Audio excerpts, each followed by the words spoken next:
নমস্কার। কবিতার নাম কৃষ্ণকলি। লিখেছেন কবিগুরু রবীন্দ্রনাথ ঠাকুর। কণ্ঠে অনুষা ঢালি। কৃষ্ণকলি আমি তারেই বলি, কালো তারে বলে গাঁয়ের লোক। মেঘলা দিনে দেখেছিলাম মাঠে কালো মেয়ের কালো হরিণ চোখ। ঘোমটা মাথায় ছিল না তার মোটে, মুক্ত বেনি পিঠের পরে লোটে।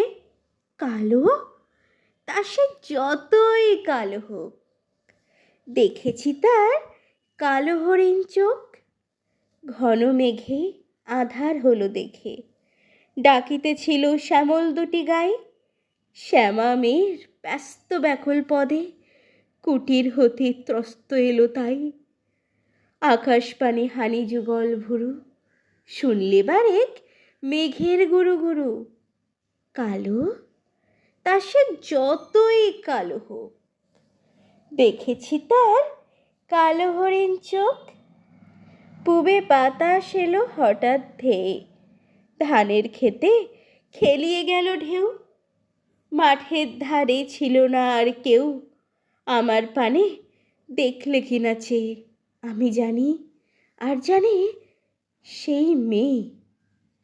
কালো তা সে যতই কালো হোক, দেখেছি তার কালো হরিণ চোখ।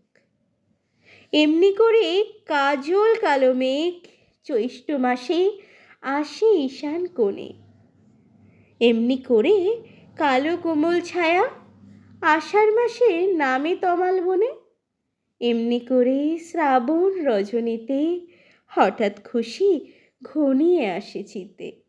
কালো তা সে যতই কালো হোক, দেখেছি তার কালো হরিণ চোখ।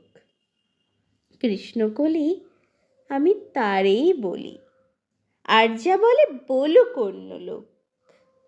দেখেছিলাম ময়না পাড়ার মাঠে কালো মেয়ের কালো হরিণ চোখ। মাথার পরে দেয়নি তুলে বাস, লজ্জা পাবার পায়নি অবকাশ। কালো তা সে যতই কালো হোক, দেখেছি তার কালো হরিণ চোখ। ধন্যবাদ।